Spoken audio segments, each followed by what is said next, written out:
পড়ছিলাম তাজমহল, কলমে প্রিমা ফারনাজ চৌধুরী। পর্ব সংখ্যা 21। সাইনা বোতামগুলো টেবিলের উপর রেখে দিয়েছি। তাজদার ওয়াশরুম থেকে বেরিয়ে এসে বোতামগুলো দেখলো। সাইনা পিঠের নিচে বালিশ রেখে শুয়ে প্রিমা ফারনাজ চৌধুরীর লেখা একটা উপন্যাস পড়ছি। উপন্যাসের নাম প্রিয় বেগম। এটি তার পছন্দের উপন্যাস। তাজদার বোতামগুলো তুলে নিতে নিতে বলল, রেখে দিলাম। বোতামগুলো তুমি একদিন সেলাই করে দিবে। আমি সেলাই করিয়েই ছাড়বো। সাইনা তার দিকে তাকালো, আবারও বইয়ের পাতায় চোখ রেখে বলল, আমাদের বাড়িতে যেতে বলা হয়েছে, যাব না। সাইনা বলল, আমি ঠিক সেটাই বলতে যাচ্ছিলাম, যাওয়ার দরকার নেই। তাজদার তার দিকে খ্যাপাটে দৃষ্টিতে তাকিয়ে বলল, ডিসগাস্টিং। ডিসগাস্টিংকেই কেন বিয়ে করতে হলো? আর মেয়ে ছিল না এই দেশে? এরকম বজ্জাত হবে জানলে করতাম না। দেখতে তো ভালো মেয়ে মনে হয়, আপনাকেও দেখতে জেন্টলম্যান মনে হয়। তাজদার সিদ্দিকী বেশ ভাব দিয়ে বলল, আমি তো সেটাই। জি না, আজ তো একটা হনুমান। তাজদার চোখ সরো করে তাকালো তার দিকে। সে দেখতে হনুমানের মতো। সাইনা বেশ মজা পাচ্ছে। মনে হচ্ছে তার বহুদিনের আক্রোশ মিটছে একটু একটু করে। তাজদার সিদ্দিকী যে দেখতে হনুমানের মতো, সেটা সে বহু বছর পর মুখ ফুটে বলতে পেরেছে। তাজদার বলল, তুমি দেখতে কিরকম ছিলে সেটা এক্সপ্লেইন করবো? সাইনা তৎক্ষণাৎ তার দিকে ঘুরে তাকালো। তাজদারের ঠোঁটের কোণে সেই চিরচেনা তীর্যক হাসিটা যেন দাঁত কিচিয়ে জ্বলছে। সাইনা তাকে অবাক করে দিয়ে বাঁকা হেসে বলল, আমি কেমন ছিলাম সেটা আমিই এক্সপ্লেন করব। আপনি এখানে দাঁড়াতে পারবেন? তাজদার গলায় টান টান আত্মবিশ্বাস। তাজদার সিদ্দিকীর শির দ্বারা এত নরম ভেবেছ? সাইনা একটুখানি অবাক হয়ে তাকালো, তারপর ঠোঁট বাঁকিয়ে বলল, আপনার শির দ্বারাও আছে? জানতাম না তো। বেশ, দাঁড়িয়ে থাকুন এভাবে শির দ্বারা সোজা করে। এটাও মাথায় রাখুন, আপনার পায়ের কাছে এসে বসার মতো মেয়ে আমিও নই। তাজদার ঠান্ডা গলায় বলল, তুমি আমাকে এখনো ঠিক মতো চিনতে পারোনি সাইনা মমতাজ। সাইনা তার সামনে এসে দাঁড়ালো, বলল, আপনাকে আমি চিনতেও চাই না। যতটুকু চিনেছি ততটুকু ভুলতে পারলে এনাফ। বলেই সে চলে যাচ্ছিল, হঠাৎ থেমে গেল। তাজদার তাকাতেই সে জিজ্ঞেস করলো, আপনাকে চেনা এখনো বাকি আছে বলছেন? মানে আপনি হুট করে আমার চোখে ভালো হয়ে যাবেন আর আমি সেটা বিশ্বাস করব? সত্যি? তাহলে তো বেশ ভালো। তবে একটা অনুরোধ, দয়া করে নিজেকে হাসির পাত্র বানাবেন না। মানে আপনি যদি এখন আমার সামনে বসে আমাকে প্রেম নিবেদন করেন, বিষয়টা খুব হাস্যকর দেখাবে। তাজদার সিদ্দিকীর সাথে এটা যায় না। আপনাকে আমি অন্যভাবে চিনে এসেছি, তাতেই আমার প্রাণ যায় অবস্থা। দয়া করে আর এমন কিছু দেখাতে যাবেন না যাতে হাসতে গিয়ে আমার দম বন্ধ হয়ে আসে। আপনি চিরকাল শির দ্বারা উঁচু করে দাঁড়িয়ে থাকুন। সামনের জনকে দেখার জন্য চোখ নিচে নামানোর দরকার নেই, কারণ আপনার সাথে ওটা যাবে না। তাজদার ভেজা শার্টটা তার মুখে ঝাড়া মারল। সাইনা পিছিয়ে গেল, মুখের উপর পড়া পানিগুলো মুছে নিতে নিতে তাকালো। তাজদার তার গালে 2 আঙুল চেপে চিমটি কেটে বলল, তোমার দিকে তাকানোর চোখ নিচে নামাতে হচ্ছে, কারণ তুমি আমার চেয়ে খাটো। বলে সে বেরিয়ে গেল। সাইনা গালে হাত দিয়ে দাঁড়িয়ে রইল, কথায় কথায় গায়ে হাত দেয়। এত বড় বেয়াদব। বিকেলের দিকে সাইনা তাদের বাড়ির উদ্দেশ্যে রওনা দিল। এক উঠোনে দাঁড়ালে আরেক উঠোন দেখা যায়, তাই রওশনারা বললেন গাড়িটা পটিয়া থেকে ঘুরিয়ে আনতে। সবাই হাসছিল ব্যাপারটা দেখে। সাইনা গাড়িতে বসতে বসতে তাজদার সিদ্দিকের দিকে তাকালো। তাজদার পেছনে হাত ভাঁজ করে রওশনারের পেছনে দাঁড়িয়ে কিছু একটা চিবুচ্ছিল। গাড়ির ছাড়ার ঠিক আগ মুহূর্তে গাড়ির দরজার পাশে এসে থামলো। মাথা নামিয়ে সাইনার দিকে তাকিয়ে আদেশের সুরে বলল, সাইনা মমতাজ, কথাটা দ্বিতীয়বার যেন মনে করিয়ে দিতে না হয়। বারবার আমি এক কথা বলতে পারবো না। ড্রাইভার আছে তাই সাইনা মৃদু সুরে বলল, আমি অ্যাডমিশন নিব, এটাই আমার শেষ কথা। তাজদারের কপাল কুঁচকে উঠল। রাগ জমে থাকলেও চোখের ভাঁজি, সেটা সাইনার নজর এড়ায়নি। ঠান্ডা গলায় বলল, এই বাড়িতে ফিরবো কিনা তা নির্ভর করবে 2 পরিবারের সম্মতির উপর। আমি তখনই ফিরবো যখন নিশ্চিত হব আমার পড়াশোনায় কেউ বাধা হয়ে দাঁড়াবে না। তাজদারের মুখের পেশি শক্ত হয়ে উঠল, চোখের কোণে জমে উঠল চাপা হিংস্রতা। দাঁতে দাঁত চেপে বলল, পড়াশোনায় গুলিমার। কথা না শুনলে এই বাড়িতে ফেরার দরকার নেই। পড়াশোনা করে তুমি করবেটা কি? সাইনা শক্ত হয়ে বসে রইল। কথা বলার রুচি চলে গেছে তার। রওশনারা এসে তাজদারের পেছনে দাঁড়ালো। আস্তে করে বলল, এখন ওর যাওয়ার সময়, কথাবার্তা পরে বলা যাবে। তাজদার একবারও পেছনে না তাকিয়ে গট গট পায়ে হেঁটে চলে গেল সেখান থেকে। সাইনা তার যাওয়ার পথে চেয়ে রইল। তারপর রওশনারার দিকে তাকালো। রওশনারা এসে মাথায় হাত রেখে বলল, ওর কথা কানে নেওয়ার দরকার নেই, সব কথা কানে নিলে পাগল হয়ে যেতে হবে। গাড়িটা পটিয়া থেকে ঘুরে এসে সাইনাদের উঠোনের সামনে থামলো। দাদিমা উঠোনে নেমে এলেন। সাইনা গাড়ি থেকে নামলো। কালো বোরকা আর সোনালি রঙের একটা হিজাব পরেছে সে। নাকের মাথায় জল জল করছে স্বর্ণের নাকফুল। বাচ্চা বুড়ো সবাই এসে তাকে ঘিরে ধরলো। সাইনা সোজা ঘরে চলে গেল। সবাই বলা বলি করলো, কাউকে সালামটুকু করলো না মেয়েটা। সাইদা বেগম সবাইকে চুপ করে দিল। আহা, দোষ ধরো না তো আর। ঘরে ঢুকে ভাবি আপা সবাই এগিয়ে এলো তাকে দেখে। হাসি মুখে জিজ্ঞেস করতেই যাচ্ছিল কেমন টেমন আছে। সাইনা কারো দিকে না তাকিয়ে সোজা ঘরে চলে গেল। সবাই হকচকিয়ে গেল। ওই বাড়িতে কিছু হলো নাকি? সাইনা নিজের ঘরে ঢুকে দরজা বন্ধ করে শাড়িটা ছুঁড়ে ফেলে সালোয়ার কামিজ পরে নিয়ে চোখ মুখে পানির ঝাপটা দিল। তারপর নিজের বিছানায় হাত পা ছাড়িয়ে শুয়ে পড়ল। কি শান্তি নিজের ঘরটায়। কতক্ষণ ঘুমিয়েছে নিজেরও খেয়াল নেই। মনে হচ্ছিল সে কতদিন পর শান্তির ঘুম দিয়েছে। তাকে কেউ বিরক্তও করেনি। ঘুম থেকে উঠে রান্নাঘরে যাওয়া মাত্র পরিবারের সবাইকে একসাথে দেখলো। রান্নাঘরে খাবারের আয়োজন নতুন জামাইয়ের জন্য। শাহিদা বেগম, সাবিনা, শর্মিলা ভাবি ব্যস্ত। ওই বাড়ি থেকে ভাত মাংস পাঠানো হয়েছে। সেগুলো প্রতিবেশীদের বিলি করে এসেছেন শাওন। সবাই তাকে দেখে নিজেদের মধ্যে কথাবার্তা থামিয়ে দিল। শাহিদা বেগম তাকে দেখে বলল, মুখটা শুকিয়ে গেছে, কিছু খাবি? ছোট ভাইয়া কই? কোথায় গেছে কে জানে, ও সারাদিন বাড়িতে থাকে। সাবিনা বলল, সাইনা এইমাত্র নুডলস করলাম, দেবো একটু? সাইনা বলল, গরুর গোশ দিলে খাবো না, অ্যালার্জি বেড়ে গেছে আমার। মুরগির খেতে পারবে? তাহলে অল্প করে দাও। শাহিদা বেগম বলল, অ্যালার্জির ওষুধ আছে, না থাকলে তোর আব্বাকে স্লিপটা দিয়ে দিস, নিয়ে আসবি। সাইনা জবাবে কিছু বলল না। সাবিনা তাকে বাটিতে করে নুডলস দিল। সাইনা টেবিলে গিয়ে বসলো। মাথায় কাপড় টেনে চামচে করে অল্প করে নুডলস মুখে তুলে রান্নাঘরের চারিদিকে ছড়ানো ছিটানো রান্নার আয়োজন দেখলো। প্রশ্ন করলো, কবুতর কার জন্য আনিয়েছে? শাহিদা বেগম অবাক হয়ে বলল, কেন? কাজদারের জন্য। নতুন জামাই না? মাছ কি কি এনেছো? রুই, চিংড়ি, তেলাপিয়া। 2 রকম দিলে মান সম্মান যাবে। কবুতর না দিলে তোমাদের বদনাম হবে। এত ঢং করার কি আছে? এতগুলো খাবার একসাথে খাওয়া যায়? সব কিছুতেই তোমাদের বাড়াবাড়ি। না খেলে তখন আমার কানের কাছে পেঁচাল পারবে না কেউ। শাহিদা বেগমের মুখ চুপসে গেছে। ঠিকই তো, এত খাবার না খেলে তখন? শারমিলা বলল, আম্মা ওর কথা কানে নিও না তো, ও খেলে না থাক, দেখার জন্য হলেও তো দিতে হয় এসব। ও কি জানে এসবের? বন্ধু বান্ধব নিয়ে আসবি, সব না দিলে কেমন দেখায়? রাত তখন 10টা পেরিয়ে গেছে। তাজদার আসবে কি আসবে না এই নিয়ে অনিশ্চয়তায় সবাই অস্থির হয়ে উঠেছে। ঘড়ির কাঁটার সঙ্গে সঙ্গে সবার ধৈর্য ক্ষয়ে যাচ্ছে। কি যেন পাশ থেকে বলল, আসবে না বোধ হয়, এলে এতক্ষণে চলে আসতো। শাহিদা বেগম কপাল চাপড়ে বলেন, তাহলে এত আয়োজন কেন করলাম? শর্মিলা বিরক্ত গলায় বলল, নিয়ম কানুন মানতে হবে না? এ কেমন লোক? দাদিমা বললেন, বেটার ইচ্ছে হলে তবেই আসবে। সাবরিন মুখ কুচকে বলল, আসবে না সেটা আগে বলে দেবে না ওরা?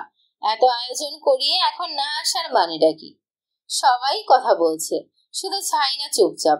তাই নীরবতা চোখে পড়তে শাহিদা বেগম তাকে উদ্দেশ্য করে বললেন, তুই একবার ফোন করে দেখ না, হয়তো ভুলে গেছে বা ব্যস্ত। সাইনা শান্ত কণ্ঠে বলল, যার ইচ্ছে নেই তাকে ফোন দিয়েও কিছু হবে না। তোমরা আগে নিশ্চিত হওনি কেন? শাহিদা বেগম চিন্তায় পড়ে গেলেন। শারমিলা নিচু গলায় মুখের ভেতর কি যেন বিড়বিড় করে বলছে। স্পষ্ট নয়, কিন্তু বিরক্তি টের পাওয়া যাচ্ছে। ওই বাড়িতে লোক পাঠানো হয়েছে, সেখান থেকে খবর এসেছে তাজদার বাড়িতে নেই, ফিরতে দেরি হবে। সাইনা অবাক। সে জানে আজকের আয়োজন তার জন্যই। সবাই তাকে ঘিরেই এত প্রস্তুতি নিচ্ছে। সব জেনেও এত নির্বিকার কি করে? একটা ফোন পর্যন্ত করলো না, জানালোও না আসবে কি আসবে না। মার বোনদের চিন্তিত মুখের দিকে তাকিয়ে তার ভেতরে এক ধরনের পৈশাচিক আনন্দ হচ্ছে। এবার বুঝুক ওরা। শ্বশুর বাড়িতে যাচ্ছ? তাজদার হাতের কবজিতে ঘড়িটা পড়তে পড়তে দাদিমার দিকে তাকালো। বাড়ি ফিরে দ্রুত গোছল নিয়ে এসেছি। একটা মেরুন রঙের নতুন পাঞ্জাবি গায়ে দিয়েছি। তাড়াহুড়ো করছে। রাত 11টা বাজে এখন। দাদিমার প্রশ্ন শুনে সে ঘাড় ফিরিয়ে তাকালো। বলল, হ্যাঁ। এত দেরিতে কেন? ওরা কি মনে করবে? মনে করবে কেন? 11টা অত গভীর রাত নয়, মানুষের সমস্যা থাকতে পারে। ফোন দিয়ে জানাতে পারতে। ওরা ভাবছিল তুমি যাবে না। মহিলারা দুটো কথা বেশি বুঝে ফেলে, সমস্যা সেখানেই। আর তুমি দেরি করেছো সেটা দোষ না, ইচ্ছে করে কেউ দেরি করে না, তাও সেটা তোমার উদাসীনতা। আর যেহেতু জামাই আদর, তোমার উচিত ছিল বন্ধু বান্ধব নিয়ে তাড়াতাড়ি চলে যাওয়া। ওরা ভাতের পাশাপাশি নাস্তারও আয়োজন করেছে, ওগুলো বরবাদ হবে না? কাল সকালে খাবো। দাদিমা জানে এই ছেলের সাথে কথাই পারা যাবে না। তাজদার টিস্যু দিয়ে ফোনের স্ক্রিনটা আলতো করে মুছতে মুছতে তৌসিফকে ডাক দিল। তৌসিফ, বের হ। তৌসিফ বলল, পায়জামাটা পরতে দাও। ওটা না পরে যাব নাকি? নিজে দেরি করে ফেলেছ, এতক্ষণ পর এসে আমাকে তাড়া দিচ্ছ। তিতলি আর তাস্তফা হাসছে তার কথা শুনে। তিতলি চিল্লিয়ে বলল, ভাইয়া, আমার জন্য একটা লেগ পিস নিয়ে আসবে। তৌসিফ তার ঘর থেকে জবাব দিল, মুরগির লাস্ট পিস নিয়ে আসবো তোর জন্য। সবাই একসাথে হাসছে। তিতলি রেগে বলল, যা বেটা, না আনলে ঘরে ঢুকতে দেব না। তোমরা খাবে নাকি সব? আমাদেরও হক আছে। তাজদার হেঁটে এলো সেখানে, বলল, এখানে দাঁড়িয়ে কথা না বলে কাজটাও তো করতে পারো। মিষ্টি, নিমকি আর সন্দেশের কার্টনগুলো বারান্দায় রেখে আসো। পান সুপারি আর ইত্যাদি ইত্যাদি সব দিয়েছি কিনা চেক করো। তিতলি আর তাস্তফা চলে গেল মাথা দলিয়ে। রওশনারা এসে থামলেন তাজদারের সামনে। বললেন, তুমি সকালে চলে এসো, সাইনা দুদিন থাকবে ওখানে। চুলটা বোধহয় আঁচড়ানো হয়নি, আর একটু মোছা দরকার। তাজদার চুলে হাত দিল। দাদিমা পেছন থেকে বলল, শ্বশুর বাড়ির তোয়ালে দিয়ে মুছিও। যাও যাও, এত রাত করে শ্বশুর বাড়িতে যেতে আর দেখিনি। তাড়াতাড়ি বের হও, ওরা সারাদিন খাটছে নতুন জামাইয়ের খাবার দাবার নিয়ে। রওশনারা বলল, চুল আঁচড়ে নিলে ভালো হতো। তাজদার ঘরে চলে গেল, চুলটা পরিপাটি করে বেরিয়ে পড়লো।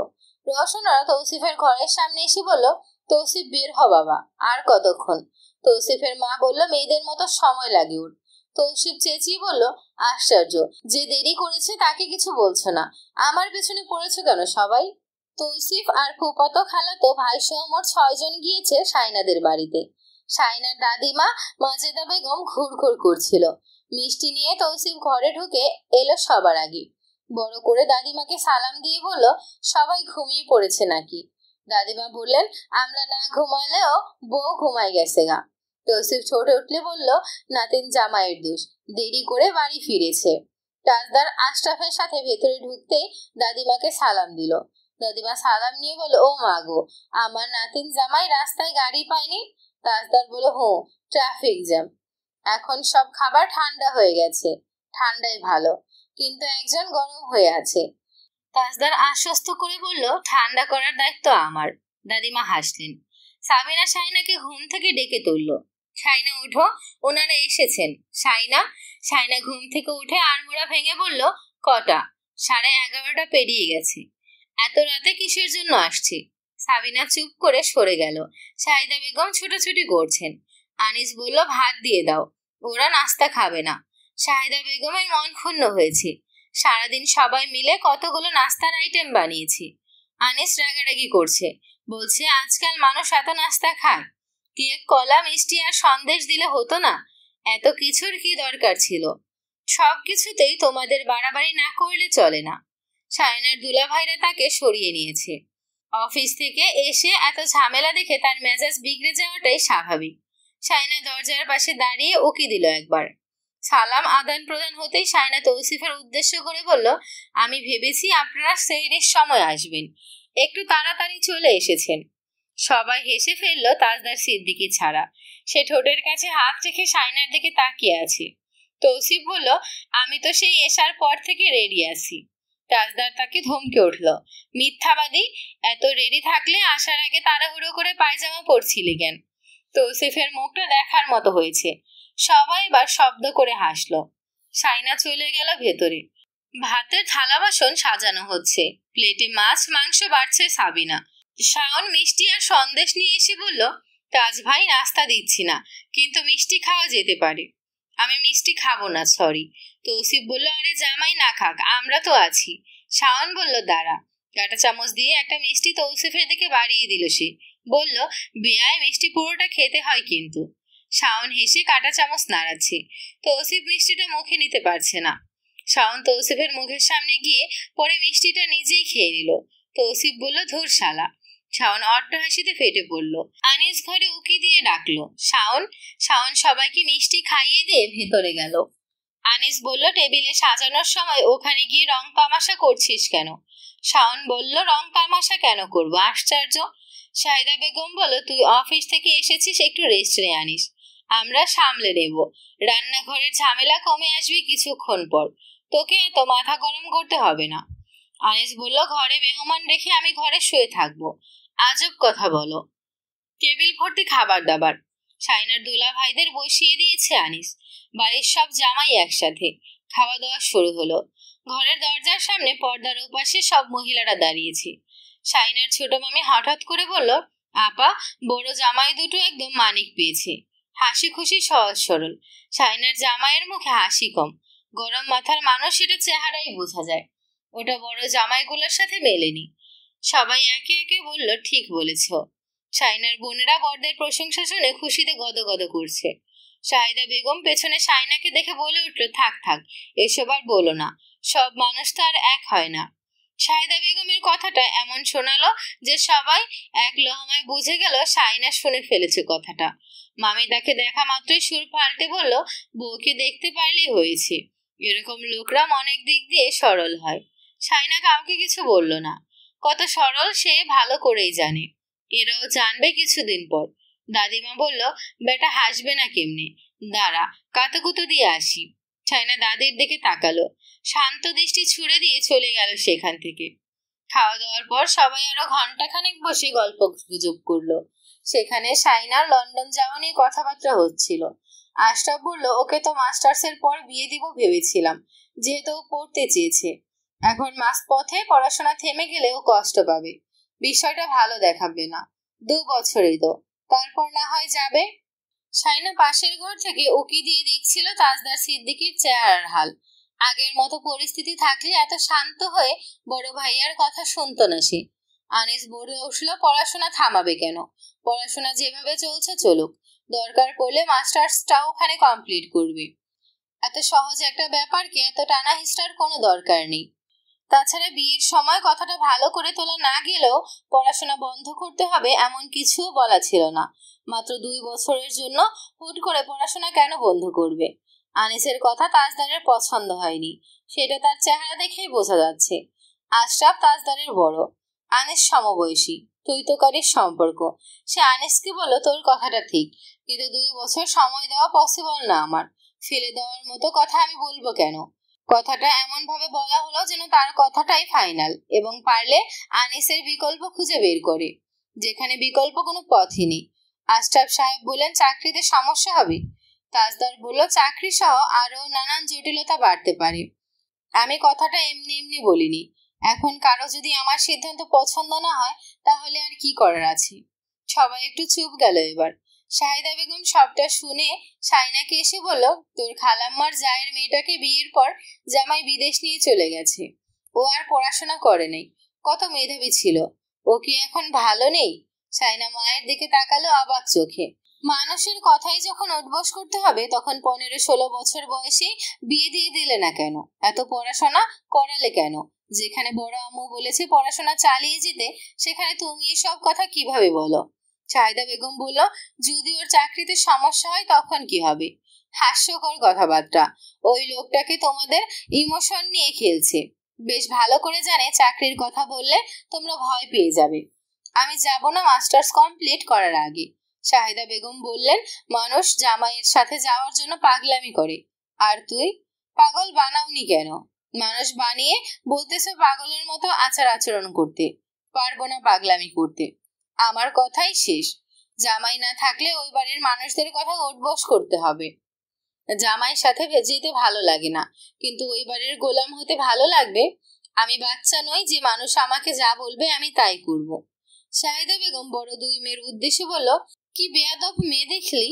ওর বড় আম্মু নাকি কি বলেছে সেজন্য রাজি হচ্ছে। রায়হানের মাকে আমি চিনি, কাজ বাজ করে দিতাম বলে আমাকে দেখতে পারতো, নাইলে ও আমাদের ভালো চায় কখনো? ছেলের কারণে তোকে বউ করে নিয়ে গিয়েছে। গিয়ে দেখ, কলিজা ফেটে যাচ্ছে ছেলের বউয়ের জায়গায় তোকে দেখে। টাকা পয়সা লাগলে ধার চাইতাম, দিত, তাই কথা শুনে কাজবাজ করে দিতাম। নইলে তোমার বড় আম্মু তোমাকে দেখতে পেরে উল্টো দিচ্ছে এমন না। জামাইয়ের কথা শোনো শানু, বাড়াবাড়ি করো না। সাইনা পিড়িতে বসে আছে, বড় বোন দুটোর দিকে একবার তাকালো, তারপর মায়ের দিকে তাকিয়ে বলল, আমার না মেঝো আপার মতো হওয়া উচিত ছিল। নিজের পছন্দ অপছন্দের কথা একদম আব্বা আর ভাইদের মুখের সামনে গিয়ে বলা উচিত ছিল। তোমার আর আব্বার মার না হয় খেতাম, আব্বা আপার সাথে 6 মাস কথা বলেনি, আমার সাথেও না হয় বলতো না। ভাইয়াদের সামনে আপা 1 বছর যেতে পারেনি, আমি না হয় একদমই যেতাম না। বেয়াদব ঘাড়তেরা নির্লজ্জ বেহায়া এইসব কথা শুনতাম পরাপর্শীর কাছ থেকে। কিন্তু আমার জীবনে এই ছোটখাটো সিদ্ধান্তগুলো আজকে অন্যজনকে নিতে হতো না। তোমাদের মান সম্মানের কথা ভেবে আমাকে কোরবানি দিয়ে ফেলেছি। তোমাদের মেজো মেয়ে এখন ভালো নেই, কিন্তু তার বদনাম হয়েছিল বলে আমার উপর জোর খাটাতে শুরু করলে। এদিক যাওয়া যাবে না, ওদিকে যাওয়া যাবে না, এর সাথে কথা বলা যাবে না, ওর সাথে কথা বলা যাবে না। মেজো আপা কি করলো তার সব শোধ তোমরা আমার উপর তুললে। সাবরিন বলল, আশ্চর্য, তুই আমাকে নিয়ে কেন পড়ছিস? শাহিদা বেগম ফিসফিসিয়ে বলল, তোর ওই রকম কেউ ছিল নাকি রে? কি বলছিস তুই? মাথা খারাপ হয়ে গেছে? ওই রকম কাউকে আমার জীবনে থাকতে দিয়েছো তোমরা? মেজো আপার মতো যাতে না হয় সারাক্ষণ পাহারা দিয়ে দিয়ে রেখেছ। এত ভালো মেয়ে হয়ে তোমরা আমাকে কি দিয়েছ? ভালো মেয়ে হয়ে আমার জীবনটা শেষ করে দিয়েছ, আরো নিজের সব ইচ্ছে আমার উপর চাপিয়ে দিয়েছ, নিশানের কথা বলে আকত পরিয়ে দিয়েছ। এসব কথা বলে এখন কি লাভ? তুই সংসার করবি না ওই ছেলের সাথে? সংসার তো এখন অনেক দূরে, বিয়ের 4 দিনও পার হয়নি, তার মধ্যে যে যার ইচ্ছে চাপিয়ে দিচ্ছ আমার উপর। আমার ভবিষ্যৎটা আমি চোখের সামনে দেখতে পাচ্ছি। জুতো পেটা করার পর মাথায় হাত বুলিয়ে দিলে সেটা সংসার। আমি বলেছি সংসার করব না, নাকি বলেছি ওই লোকটার সাথে আমি বিদেশ যাব না? আমি শুধু বলেছি আমি মাস্টার্স কমপ্লিট করতে চাই। এটা অসম্ভব কিছু? এটা মেনে নিলে সব সলভ হয়ে যায় না? এটা না মানার কি আছে? তার বোনরা এক একটা ভার্সিটিতে পড়ছে না? তাদের বোনকে তো ফাইনাল পরীক্ষার পর বিয়ে দিচ্ছে। তাহলে আমার বেলায় উল্টো কেন?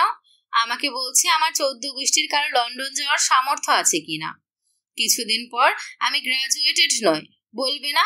এখন থেকে বড় বড় কথা শোনাচ্ছি, ভবিষ্যতে তো আরো শোনাবে। সাইনা কাঁদছি, চোখ মুছে বলল, তোমরা বললে না জামাইয়ের সাথে সম্পর্ক ভালো রাখ, অন্যরা নইলে কথা শোনাবে, সুযোগ খুঁজবে। যেখানে ওই লোকটা নিজেই আমাকে কথা শোনায়, সেখানে বাইরের লোকজন তো অনেক ভালো। আমি ওই রকম একটা মানুষের সাথে কি করে ঘর করব আম্মা? সারাক্ষণ আমাকে ভয়ে থাকতে হয়। এই বুঝি কোনো কিছুর জন্য আমাকে কথা শুনিয়ে দিল? এই বুঝি আমার 14 গোষ্ঠী নিয়ে কথা ধরল? কিছুদিন পর মা বাপ তুলে দেবে। আমাকে বিয়ে না দিয়ে বিষ খাইয়ে দিলেও তোমাদের উপর এত অসন্তুষ্ট হতাম না আমি। সাইনা অনেকক্ষণ রান্নাঘরে বসা ছিল, ভাত খেতে বললে খেলো না। শাহিদা বেগম খাইয়ে দিতে চাইলে মানা করে দিল। দাদি, মামি, চাচি, খালা সবাই তাকে সান্ত্বনা দিতে লাগলো। দাদিমা ইনিয়ে বিনিয়ে বলল, কেউ তোকে নিয়ে যেতে বলছে না এখন, তোকে রেখে যাবে শেষমেশ। তুই যেতে না চাইলে তোকে জোর করবে না। কথা হচ্ছে, বেটা আর কখন আসবে তার ঠিক নেই। বাচ্চা কাচ্চা নিয়ে ফেলিস, ওটা নিয়ে তোর সময় কেটে যাবে। শাহিদা বেগম সেখানে ছিলেন না। ফুফু বলল, হ্যাঁ, এখন অনেক মেয়ে বাচ্চা নিয়ে পরীক্ষার হলে যায়, এখন ঘরে যা। দাদিমা বলল, বেটা যেখানে থাকবে। সাইনা বলল, সেই খুশিতে নাচতে বলছো? যাব না আমি। দাদিমা ফিসফিস করে বলল, জামাইকে পছন্দ করিস না? এসব কথা মানুষের কানে গেলে মানুষ ছিছি করবে। মানুষ এক কথাকে 10 কথা বলে। এমনিতেই সবাই জেনে গেছে তুই বিয়েতে খুশি না। মানুষ কত রকম কথা বলছে। বাচ্চা টাচ্চার কথা তুলিস, বাচ্চা কাচ্চা চলে এলে মানুষের কথাও বন্ধ হয়ে যাবে। সাইনার চোখ জুড়ে যেন রক্ত নেমেছে। দাদিমা তার চোখ দেখে ভড়কে গেল, বলল, ওই বেটা বিদেশ চলে গেলে তখন তুই একা একা কি করবি? বাচ্চা টাচ্চা নিয়ে নিজের জায়গা শক্ত করে শ্বশুর বাড়িতে, তখন তোকে কেউ সহজে কিছু বলতে পারবে না। আমার দিকে ওভাবে তাকিয়ে লাভ নেই। মেয়েদের সংসার শক্ত করতে প্রথমে কষ্ট করতে হয়। সাইনা উঠে চলে গেল সেখান থেকে। ঘরে এসে মুখে পানির ঝাপটা দিল। তাজদার সিদ্দিকী ঘর জুড়ে পায়চারি করছে। সাইনার ঘরটা আগাগোড়া দেখছে। সাইনা ওয়াশরুম থেকে বের হওয়া মাত্রই বলে উঠল, ঘুরতে বেরোবো, একটা শাড়ি পরে নেওয়া হোক। সাইনা তার দিকে না তাকিয়ে জিজ্ঞেস করলো, মাথা খারাপ? কোথায় যাবো এত রাতে? বলা যাবে না, আমার মুড নেই এখন, ঘুমোতে ইচ্ছে করছে। গাড়িতে ঘুমানো যাবে, সাইনা কিছুক্ষণ চুপ করে দাঁড়িয়ে রইল। তাজদার সিদ্দিকে তাড়া দিয়ে বলল, একটু দ্রুত রেডি হয়ে নিলে ভালো হয়। বসার ঘরে কি সিদ্ধান্ত নেওয়া হয়েছে? তাজদার দায়সারা ভাবে বলল, বাচ্চা হয়ে গেলে আমি একা লন্ডনে ফিরে যাব। সাইনা কপাল কুঁচকে তাকালো। মোটেও এই ধরনের কথাবার্তা হয়নি, কিন্তু দাদিমার কথার সাথে মিলে গেল কিভাবে? দাদিমা বলেছে নাকি এই লোকটাই দাদিমাকে সেটা শিখিয়ে দিয়েছে বলার জন্য? তাজদার তার চোখের দিকে তাকালো তখনই। বুক টান টান করে দাঁড়িয়ে বলল, সাইনা মমতাজ, তোমার সামনে এখন দুটো রাস্তা। সাইনা তার দিকে চোখ তুলে তাকালো। চোখ সরিয়ে নিবে তখনই তাজদার বলল, যাই হোক, আমি চাই এখন তুমি আমার সাথে চলো। সাইনা ক্লান্ত হয়ে বলল, আমি খুব টায়ার্ড, শরীর খারাপ লাগছে, দয়া করে ঘুমান, আমাকেও ঘুমাতে দিন। এত কথা বলতে ভালো লাগছে না। এটা আপনার বাড়ি নয় যে বড় বড় কথা বললেও কেউ শুনতে পাবে না। তাজদার গলার আওয়াজ বড় করে বলল, আমি তোমাকে বলেছি বেরোতে। তোমার হাতে সময় জাস্ট 5 মিনিট। সাজগোজের দরকার নেই, শুধু শাড়িটা পরবে। সাইনাকে নিজের পছন্দ মতো একটি শাড়ি বের করে দিল সে। সাইনা শাড়িটা হাতে নিয়ে বলল, একটু বের হন। এটা শ্বশুর বাড়ি, বের হওয়া যাবে না। আমার সামনে পাল্টাও, আমি পরপুরুষ নেই। সাইনা শক্ত কণ্ঠে বলল, দেখতে চান সেটা বললেই হয়ে যেত। তাজদার তার দিকে সরু দৃষ্টিতে তাকিয়ে রইল। সাইনা ব্লাউজ পেটিকোট বের করে বলল, আপনি ঘর থেকে বেরোবেন না? না। সাইনা ঘরের আলো নিভিয়ে দিল, ওড়না রেখে দিল, তারপরে অন্ধকারে দাঁড়িয়ে থাকা ছায়াটার দিকে একবার তাকালো। অপ্রস্তুত অবস্থায় আবারও ফিরে তাকালো। এই লোকটার নজর এত বাজে যে বিবাহিত সম্পর্কে আবদ্ধ হয়েও সেই চাহনি তাকে অস্বস্তিতে ফেলে দিচ্ছে। চাইলেও সে স্বাভাবিকভাবে নিতে পারছে না। এই যে অন্ধকারে দাঁড়িয়ে আছে, সাইনা যদি ভুল না হয় তাহলে এদিকেই তাকিয়ে আছে। হয়েছে। তৎক্ষণাৎ ঘরের আলো জ্বলে উঠল। সাইনা আঁচল কাঁধে টেনে এনে বলল, হিজাব বাঁধবো, আরো সময় লাগবে। তাজদার সিদ্দিকি লম্বা পা ফেলে এগিয়ে এসে তার চুলের ক্লিপ খুলে দিতেই চুলগুলো ঝাঁপিয়ে পড়ল পিঠে। সাইনা অবাক চোখে তাকিয়ে বলল, আমি খোলা চুলে বেরোবো না। আমার সাথে বেরোনো যাবে। রাস্তাঘাটে মানুষ নেই এখন, যাওয়া যাক। সাইনা চুলগুলো খোপা করে নিল ঢিলে গড়ে। তাজদার তাকে নিয়ে বেরিয়ে পড়তে পড়তে দাদিমাকে বলল, ফাইনালি। দাদিমা, সাইনা। ফুপুরা আড়াল থেকে দেখলো সাইনা সোজা গাড়িতে গিয়ে বসেছে। তারা সবাই ফিসফিস করছে, বউ নিয়ে বেটা যাচ্ছে কই? তাজদার গাড়ির দরজা খুলে গাড়ির ভিতর মাথা ঢুকিয়ে বলল, সামনে এসে বসা হোক। সাইনা বলল, পেছনে বসলে কি সমস্যা? পেছন থেকে কেউ বউ নিয়ে পালালে টের পাবো না, এটাই সমস্যা। সাইনা সামনে এসে বসলো। তাজদার ড্রাইভিং সিটে বসলো। গাড়ি ছেড়ে দিল। বাজার পার হতেই নির্জন রাস্তা ধরে গাড়ি এগোতে লাগলো।